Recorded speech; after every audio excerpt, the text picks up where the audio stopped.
রাসূলুল্লাহ সাল্লাল্লাহু তাআলা আলাইহি ওয়াসাল্লাম সিদরাতুল মুনতাহার কাছে পৌঁছে গিয়েছে। জিবরাইল আলাইহিস সালাম বলে, ইয়া রাসূলুল্লাহ, ইয়া হাবিবাল্লাহ, নবীজি, আমি জিবরাইল আর এক ধাপ আগে বাড়তে পারবো না, এক চুল আগে আমি বাড়তে পারবো না। প্রশ্ন এই জায়গায় থেকে গেল, জিবরাইল নূরের তৈরি না মাটির তৈরি? এই জোরে বলো, নূরের তৈরি। রাসূলুল্লাহ নূর না মাটি? এই জোরে বলেন না কেন? নূরের তৈরি।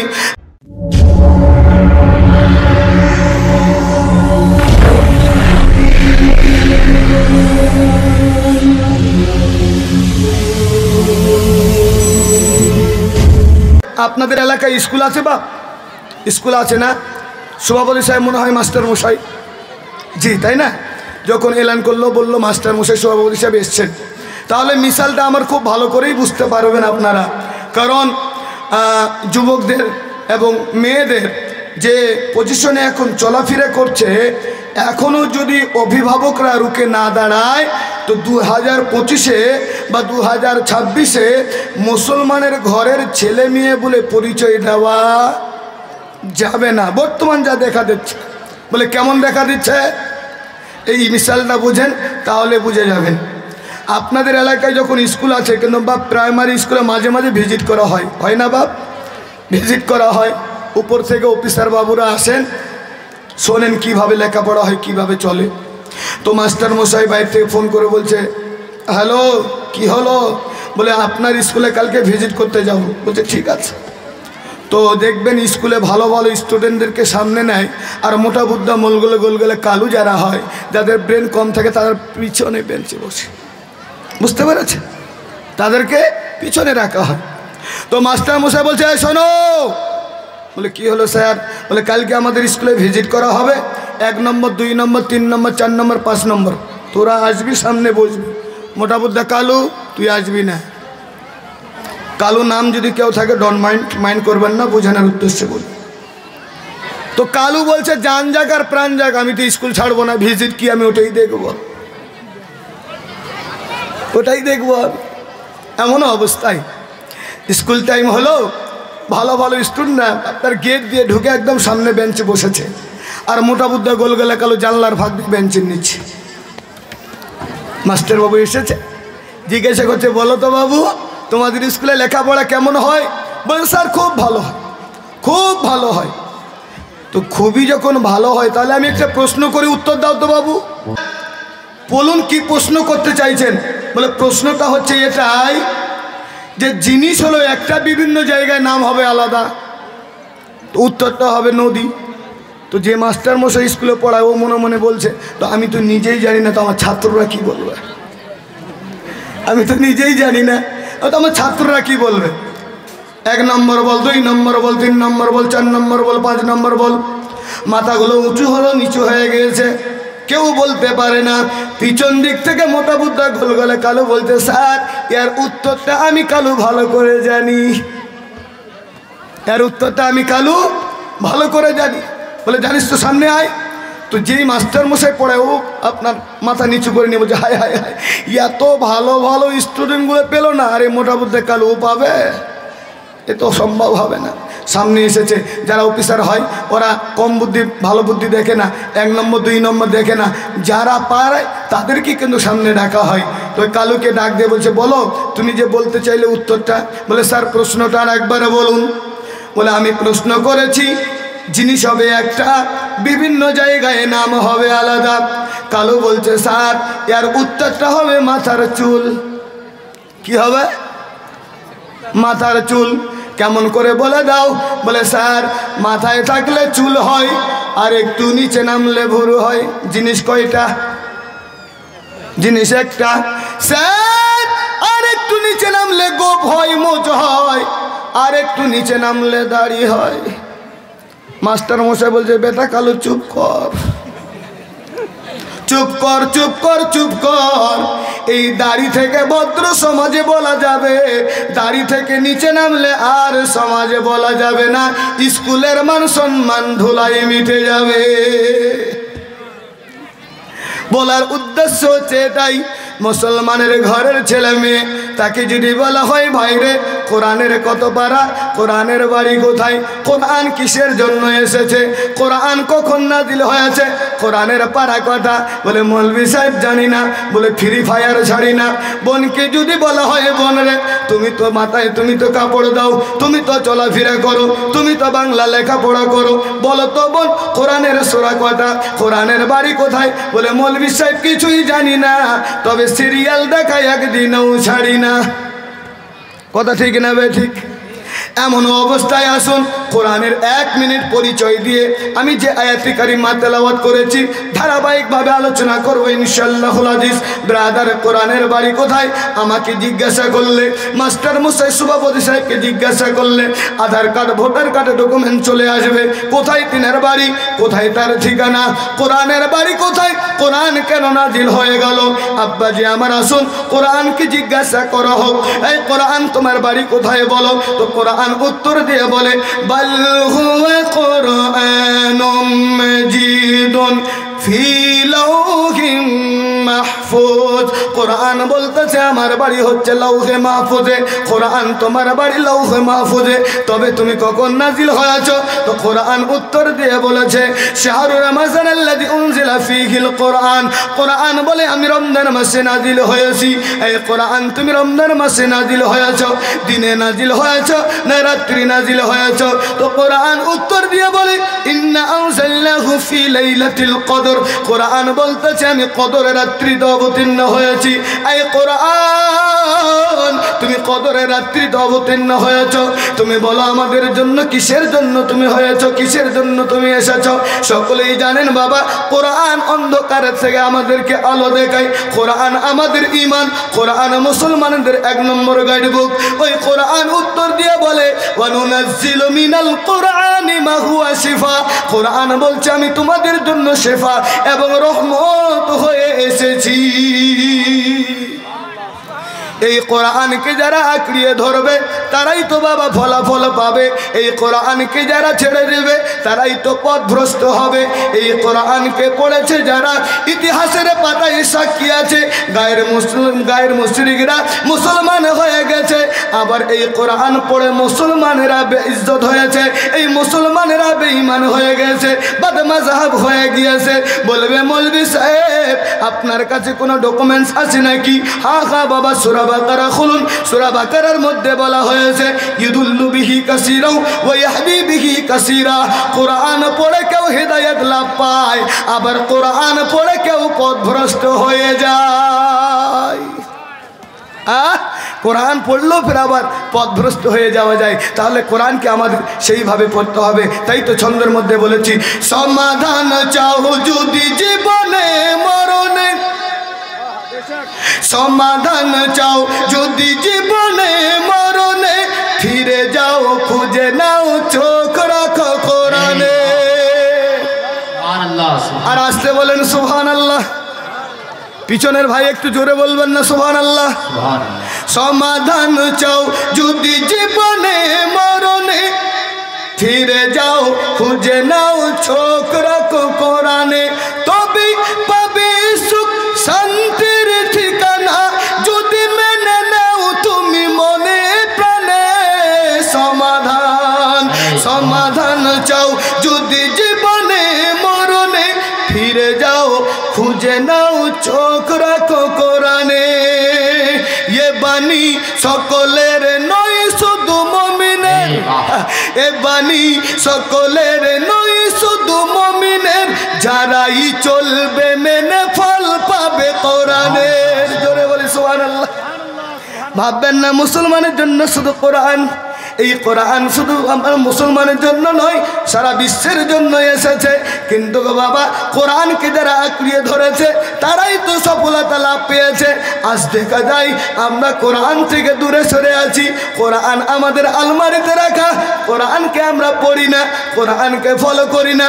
জানো রে মা জানো রে বাবা, ওই কোরআনের যদি কেউ একটা হরফ পড়ে, তাই মাঠে পড়ুক ঘাটে পড়ুক মসজিদে পড়ুক বিছানায় পড়ুক না কেন, একটা হরফে 10টি করে নেকি দান করা হবে। আরো আসতে বলেন সুবহানাল্লাহ।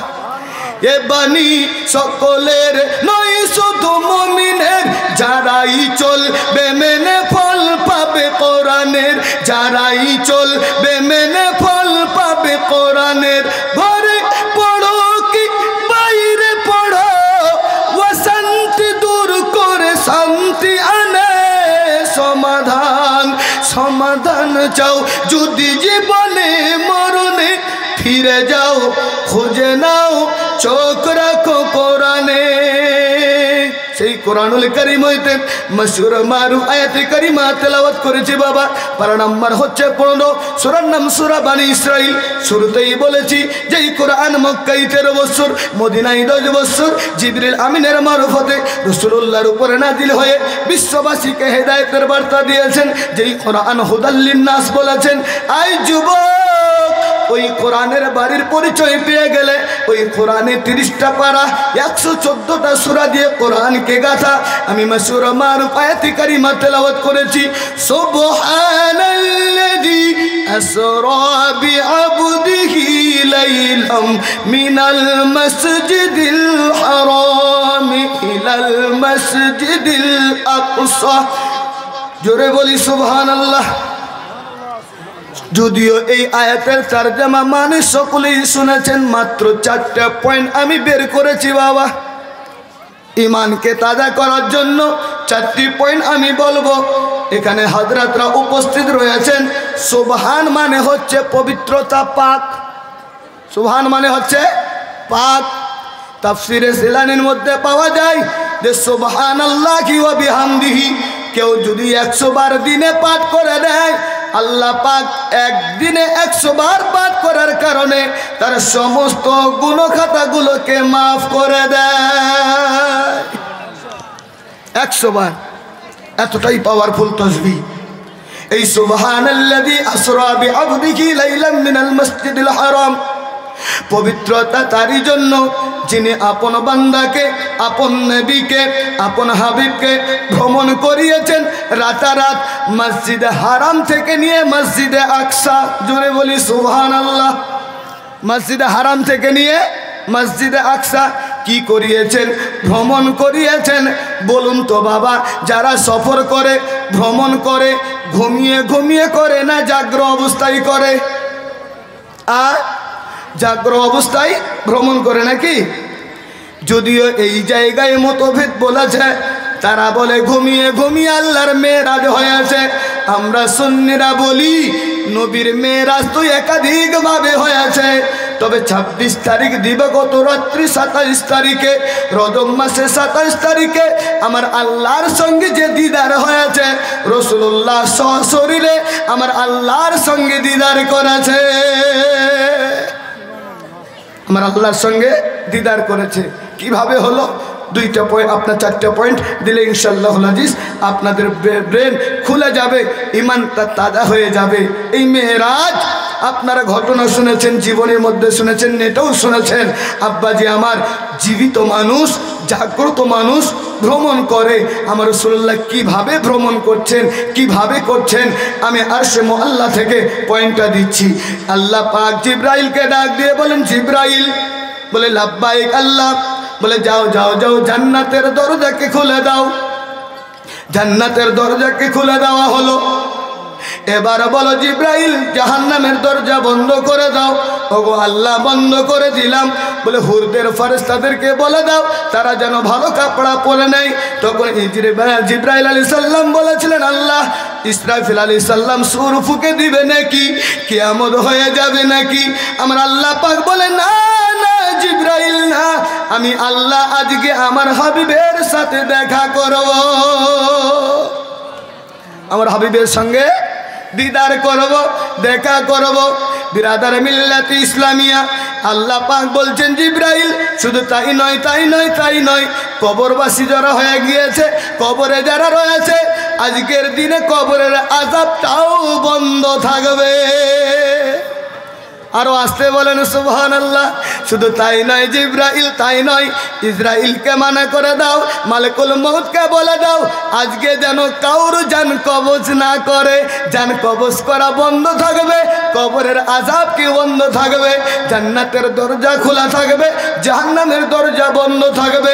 যেমন বাবা পৃথিবীর জমিনে যাকে বলা হয়েছে বাবা ঘড়ি ঘড়ি ঘড়ি, দেওয়াল ঘড়িতে ব্যাটারি লাগা হয়, ব্যাটারিটা খুলে নিলে কাটা চলবে?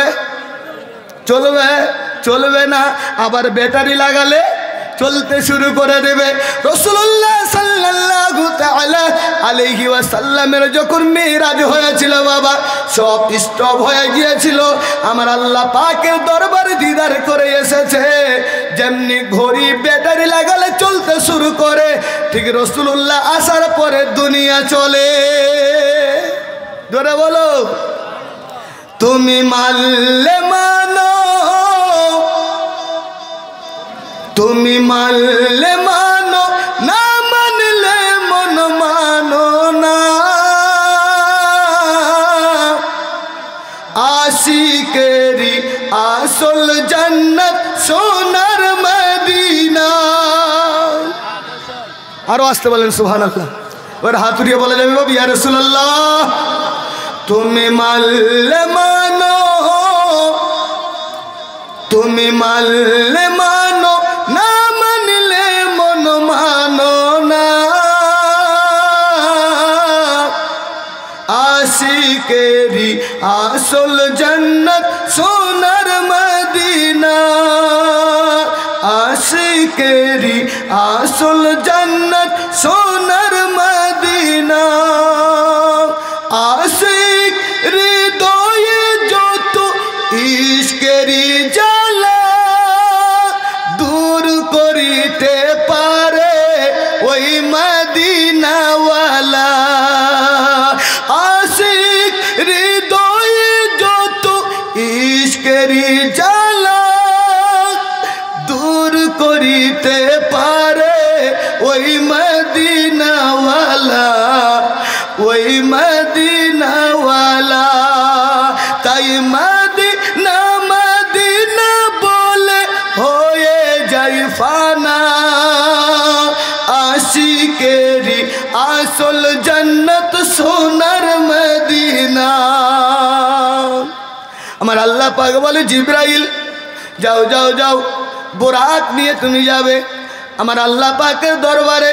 জিবরাইল আলাইহিস সালাম বলে আল্লাহ কোন বুরাক নিয়ে যাব?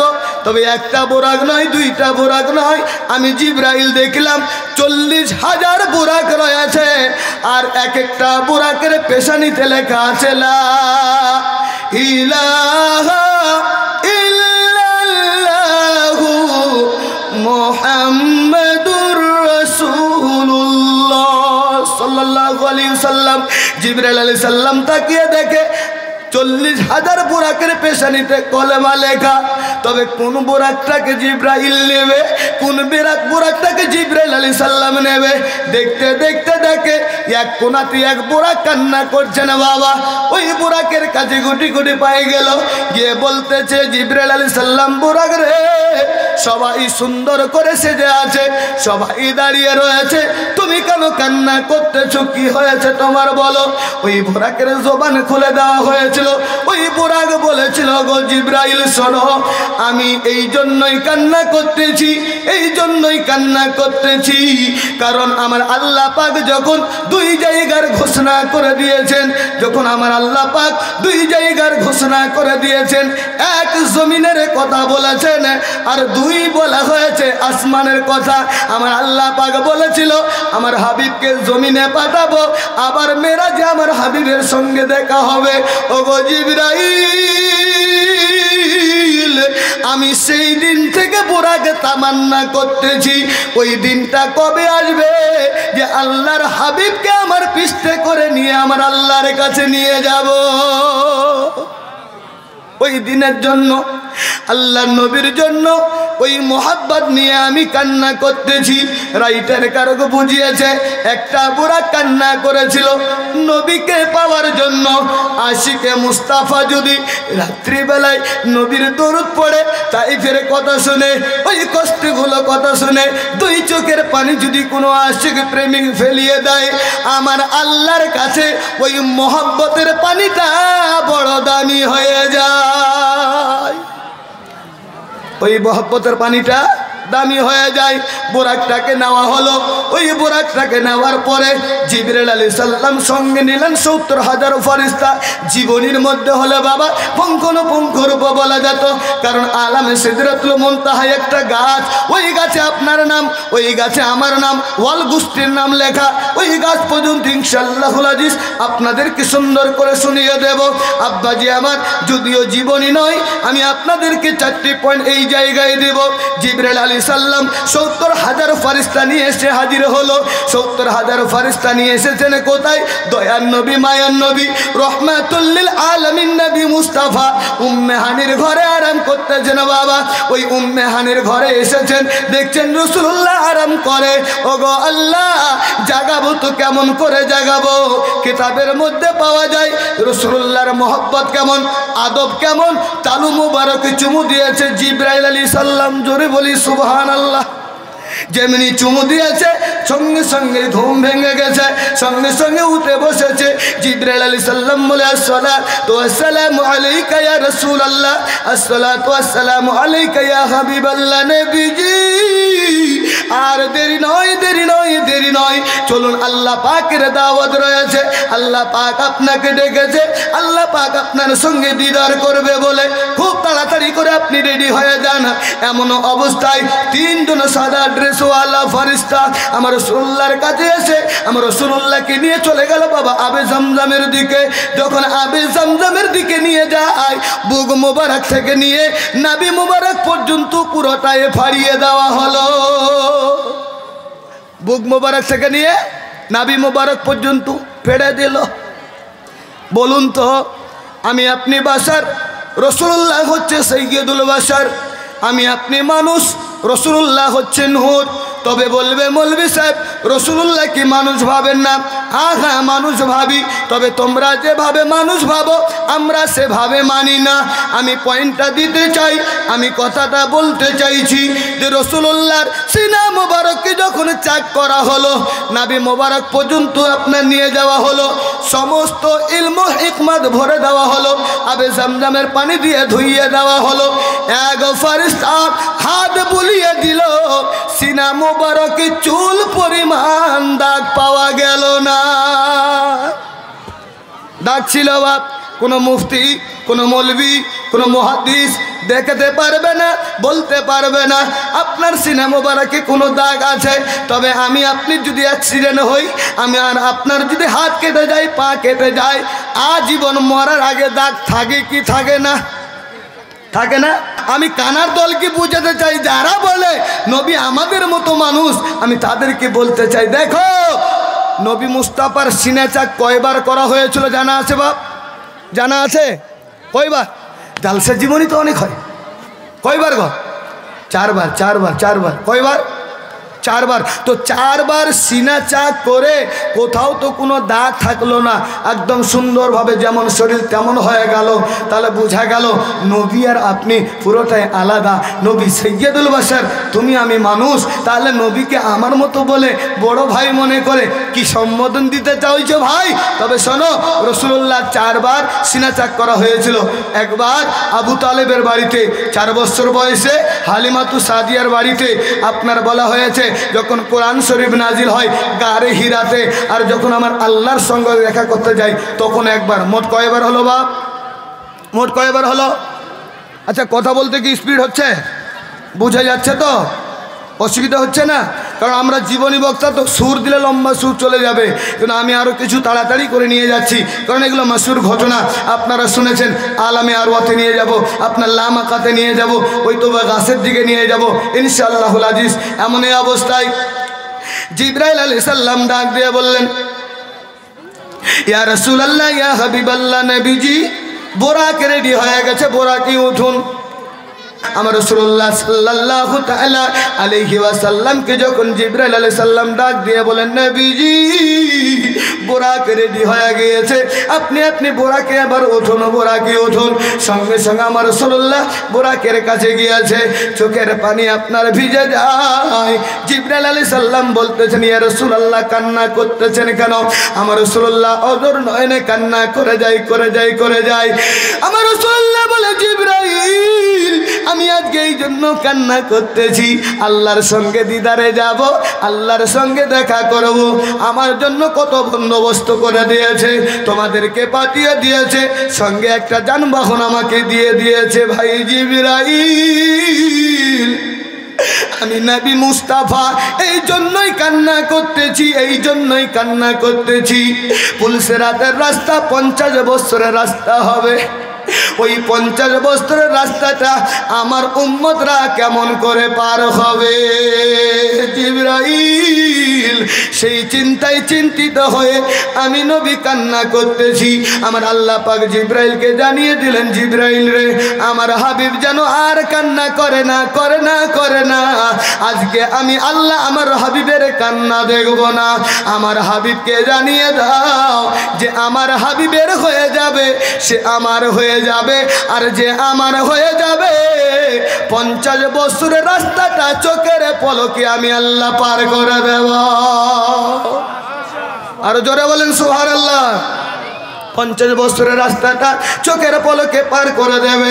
আব্বাজি আমার এমনই অবস্থায় রাসূলুল্লাহ সাল্লাল্লাহু তাআলা আলাইহি ওয়াসাল্লামকে বলা হলো, ওগো নবীজি যে আপনার হয়ে যাবে সে আল্লাহর হয়ে যাবে, আর যে আল্লাহর হয়ে যাবে সে চোখের পলকে পার হয়ে যাবে। ইয়া রাসূলুল্লাহ কান্না বন্ধ করুন, আপনি আর কান্না করবেন না। ওগো মুসলমান, রাসূলুল্লাহ ওই জায়গায় কান্না করেছেন শুধু আমার জন্য, আপনার জন্য। বোরাকে সাওয়ার হয়েছে, চলতে মুসা আলাইহিস সালামের পাশ দিয়ে যাচ্ছেন। ওই জায়গায় 2 রাকাত নামাজ আদায় করেছেন রাসূলুল্লাহ। 2 রাকাত নামাজ আদায় করে দেখে আমার রাসূলুল্লাহ নিজে বলেছেন, মারারতু আলা মুসা ওয়া হুয়া কাইমুন ইউসাল্লি ফি কবরিহি। জোরে বলুন সুবহানাল্লাহ। আমার রাসূলুল্লাহ বলছেন, আমি দেখলাম মুসা কবরে দাঁড়িয়ে নামাজ পড়ছেন। জোরে বলবেন না সুবহানাল্লাহ। এটা অবাস্তব মনে হচ্ছে? মুসা আলাইহিস সালাম কবরে দাঁড়িয়ে নামাজ পড়ছেন। আমার রাসূলুল্লাহ নিজেই বলছেন, কোথায় পাবো? উঠান মুসলিম শরীফে পেয়ে যাবেন, মারারতু আলা মুসা ওয়া হুয়া কাইমুন ইউসাল্লি ফি কবরিহি, যে মুসা আলাইহিস সালাম কবরে দাঁড়িয়ে নামাজ আদায় করতেছে। আমি বলতে চাই কানার দলকে, যারা বলো নবীরা পচে গলে মাটির সঙ্গে মিশে গিয়েছে, যারা বলো নবীরা মুর্দা রয়েছে, বিরাদার মিল্লাত ইসলামিয়া, মূলত তাদের দিলটাই মুর্দা। কারণ তাদের দিলটা যদি মুর্দা না হতো তাহলে নবীগণকে নিয়ে কটু কথা বলতো না। এবার চিন্তা করুন, মুসা আলাইহিস সালাম আমার নবী মুস্তাফার আগে চলে গেছেন, তিনি যদি কবরে দাঁড়িয়ে নামাজ পড়তে পারে, তো আমার রাসূলুল্লাহ মাটির সঙ্গে মিশে গেছে? কথা বলুন, মিশে গেছে? মরে গেছে? না, আমাদের আকীদা রাসূলুল্লাহ জিন্দা। যেমন অল্প একটা পয়েন্টে বুঝিয়ে দেই, তাহলে আরো ক্লিয়ার হয়ে যাবে। আচ্ছা বলুন তো বাবা, রূহ কোথায় আছে? রূহ কোথায় আছে? হাতে আছে রূহ? ওই যে হাত উঠালো কে যে? ও জি, একজন ব্যক্তি চলতে পায়ে হুচুট লেগেছে, বলে ইস কি হলো রে? বলে জানটা বেরিয়ে গেল। তার মানে ও বুঝতে চাইছে জানটা পায়ের নোকে আছে। আর একজন চলতে গেছে, ইস কি হলো রে? বলে বুড়ো আঙুলটা আমার শেষ হয়ে গেল, জানটা আমার এখানে আছে। তুই ভুল বলছিস। কেন? বলি একজন আমার পেটের পানি খোপে ঘুষি মেরেছে, ঘুষি। ইস জানটা বেরিয়ে গেল, আমার মনে হচ্ছে জানটাই এখানেই আছে। সবারই ভুল, আমারটা ঠিক। বলে কেন? বলে আমি উব্বুর হয়ে পড়ে গেছি, জানটা আমার বুকে আছে। বিরাদার মিল্লাতে ইসলামিয়া, জানটা আপনার আঙ্গুলে নাই, আপনার পানি খোপে নাই, আপনার মাথাতে নাই, তবে এটা মানুষকে মানতে হবে মাথা থেকে নিয়ে পায়ের তালু পর্যন্ত কোনো এক অংশে লুকিয়ে আছে, কোনো এক অংশে লুকিয়ে আছে। বিরাদার মিল্লাত ইসলামিয়া কোনো এক জায়গায় আছে। কথাটা বুঝতে পারছেন তো? রুহটা, আচ্ছা রুহটা যদি বের করে আপনার বলা হয়েছে টেবিলে রেখে দেন, আপনার হাত চলবে, পা চলবে, জবান চলবে, চোখ চলবে? চলবে না। রাসূলুল্লাহ সাল্লাল্লাহু তাআলা আলাইহি ওয়াসাল্লামকে রূহ বলা হয়েছে। যেমন রূহ না থাকলে কোনো দাম থাকে না, ঠিক রাসূলুল্লাহ সাল্লাল্লাহু তাআলা আলাইহি ওয়াসাল্লাম জিন্দা আছে বলে পৃথিবী এখনো আছে। জোরে বলি সুবহানাল্লাহ, আরো জোরে বলি সুবহানাল্লাহ। মুর্দা তারাই বলবে যাদের দিল মুর্দা। আব্বাজি আমার চলুন আর একটু আগে বেড়ে যেতে হবে, আর একটা পয়েন্ট আপনাদেরকে দিতে হবে, দিলটা বাগ বাগ হয়ে যাবে। দয়ার নবী মায়ের নবী রহমাতুল লিল আলামিন নবী মুস্তাফা ভ্রমণ করছেন মসজিদে হারাম থেকে নিয়ে মসজিদে আকসা, যার আশেপাশে রহমত বরকতে ভরা রয়েছে, সমস্ত নিদর্শন তিনি দেখতেছেন। নিশ্চয়ই তিনি দেখেন এবং শোনেন। আমার রাসূলুল্লাহকে এক এক করে দৃশ্য দেখানো হলো। মসজিদে আকসাতে গিয়ে বাবা নামাজ শুরু হবে, আজান হয়ে গেল, আজান কমপ্লিট হয়ে গেল, মসজিদের ভিতরে নবীদের কাতার লেগে গেল। এই মুসলমান আদম আলাইহিস সালাম চলে গেছেন আগে, ওই কাতারে দাঁড়িয়ে গেছে। ঈসা আলাইহিস সালাম চলে গেছেন, ওই কাতারে দাঁড়িয়ে গেছে। সব নবীরা মসজিদে আপনার হাজির হয়ে গিয়েছে, কিন্তু যেই জায়গায় মেম্বার রয়েছে বাবা, যেই জায়গায় নামাজ পড়ার জায়গা রয়েছে, ওই জায়গাটা খালি রয়েছে। জিবরাইল আলাইহিস সালাম ওই বোরাকটা করলেন কি, এক গাছের মধ্যে বেঁধে দিলেন। ওই গাছের মধ্যে বেঁধে দেওয়ার পরে আমার রাসূলুল্লাহ সাল্লাল্লাহু তাআলা আলাইহি ওয়াসাল্লামকে নিয়ে মসজিদে বাবা প্রবেশ করলেন। যেমনই মসজিদে প্রবেশ করেছেন, আজান কমপ্লিট হয়ে গেল। আমার রাসূলুল্লাহ বলছেন আদম আলাইহিস সালামকে নামাজ পড়ান। আদম আলাইহিস সালাম বলছে না মুহাম্মদ, আজকে আমি নামাজ পড়ানোর জন্য আসিনি, আজকে মুহাম্মদের মুক্তাদি হতে এসেছি। আজকে নামাজ পড়াবো না, আজকে নবী মুহাম্মদের মুক্তাদি হব। এই কানার দল, যে নবীর মুক্তাদি হওয়ার জন্য ওই আপনার বলা হয়েছে নবীদের আকাঙ্ক্ষা, যে আপনার নবীরা মুক্তাদি হতে চায়, যার পিছনে নামাজ আদায় করতে চায়, সে কি সাধারণ মানুষ হয় নাকি? সে দুনিয়ার নবী, আখিরাতের নবী, নবীদের নবী, তিনি মুহাম্মদুর রাসূলুল্লাহ সাল্লাল্লাহু আলাইহি ওয়াসাল্লাম। আখিরি জামানায় ইমানকে শক্ত করবেন, ইমানকে মজবুত করবেন। আর যদি ইমান টলমল পড়ে যায় তাহলে বুঝে নেবেন ৭২-এর মধ্যে একটা হয়ে যাবে। আর একটার মধ্যে থাকতে হলে রাসূলুল্লাহ সাল্লাল্লাহু তাআলা আলাইহি ওয়াসাল্লামের দলের মধ্যে থাকবেন। জোরে বলি সুবহানাল্লাহ। আমরা কি মুসলমান জানা আছে আপনাদের? কি মুসলমান? আহলে সুন্নাত ওয়াল জামাত। তো একটু সকলে বলবেন যে আমরা সুন্নি মুসলমান। আমরা সুন্নি মুসলমান, করি নবীর গুণগান। করি না নবীর গুণগান? হ্যাঁ, কিন্তু বাবা তারা অনেকটাই কথা বলে। চলুন গজল নয়, আরেকটু ইয়েকে ক্লিয়ার করে দিই। রাসূলুল্লাহ সাল্লাল্লাহু তাআলা আলাইহি ওয়াসাল্লামকে যখন আপনার নামাজে দাঁড়িয়ে গেলেন, বিরাদার মিল্লাত ইসলামিয়া রাইটার কারো বোঝাচ্ছে বাবা যে আজকে আমরা মুক্তাদি হতে এসেছি। কারণ যখন আমার আল্লাহ পাক রাসূলুল্লাহকে সঙ্গে করে নিয়ে সমস্ত নবীদেরকে সামনে রেখে আমার আল্লাহ পাক বলেছিল, শোনো শোনো শোনো, আমি আমার হাবিবকে শেষে পাঠাবো, তোমরা কি তার প্রতি ঈমান নিয়ে আসবে? তোমরা কি তাকে সাহায্য করবে? আমার আল্লাহ পাকের কাছে সব নবীরা হ্যাঁ উত্তর দিয়েছিল। তারা বলেছিল অবশ্যই অবশ্যই আমরা সাহায্য করব, অবশ্যই অবশ্যই তার প্রতি ঈমান নিয়ে আসবো। পৃথিবীর মানুষেরা রে, আমার আল্লাহ পাক আগে আদম আলাইহিস সালামকে পাঠালেন। আপনার আদম আলাইহিস সালাম থেকে নিয়ে হযরত ঈসা আলাইহিস সালাম পর্যন্ত ১,২৪,০০০ পয়গম্বর, মতান্তরে ২,২৪,০০০ পয়গম্বর, সবাই তো আগে এসেছেন, চলে গিয়েছেন। তবে মসজিদে ভরানোর কারণটা কি ছিল? মসজিদে নিয়ে গিয়ে নামাজ পড়ানোর কারণটা কি ছিল? এই কানার দল, আমার রাসূলুল্লাহর মর্যাদা শুধু মসজিদে নয় সব জায়গায় বাড়াবে আমার আল্লাহ। আমার আল্লাহ পাক বলে, হাবিব সবাইকে একত্রিত করে দিলাম, তুমি নামাজ পড়িয়ে সালাম করে আমি আল্লাহর কাছে চলে আসো। সব নবীগণেরা আমার রাসূলুল্লাহর পিছনে নামাজ পড়লেন বাবা। নামাজ পড়ার পরে সালাম কালাম হয়ে গেল। সালাম কালাম হওয়ার পরে এবার জিবরাইল আলাইহিস সালাম বলে, ইয়া রাসূলুল্লাহ, ইয়া হাবিবাল্লাহ, নবীজি বোরাক রেডি রয়েছে, খুব তাড়াতাড়ি করে আপনি উঠুন। বোরাকের কাছে গিয়েছে। জিবরাইল আলাইহিস সালাম বলে, বোরাক রে শক্ত হয়ে যা, মজবুত হয়ে যা, কারণ রহমাতুল লিল আলামিন তোমার পিঠে এখন উঠবে। বিরাদার মিল্লাত ইসলামিয়া, আব্বাজি আমার, ওই জায়গায় বোরাকের আপনার জবানকে খুলে দেওয়া হয়েছিল। বোরাকে আপনার চতুর্দিক থেকে লাফায় লাফায় লাফায়। আমার নবী বলে, বোরাক রে লাফাচ্ছিস কেন, কি হয়েছে বল। আল্লাহর হুকুমে বোরাকের যখন জবান খুলে গেল বাবা, ওই বোরাক বলেছিল, ইয়া রাসূলুল্লাহ, ইয়া হাবিবাল্লাহ, নবীজি আমি বোরাক এই জন্যই লাফাচ্ছি, এই জন্যই লাফাচ্ছি, এই জন্যই লাফাচ্ছি। কাল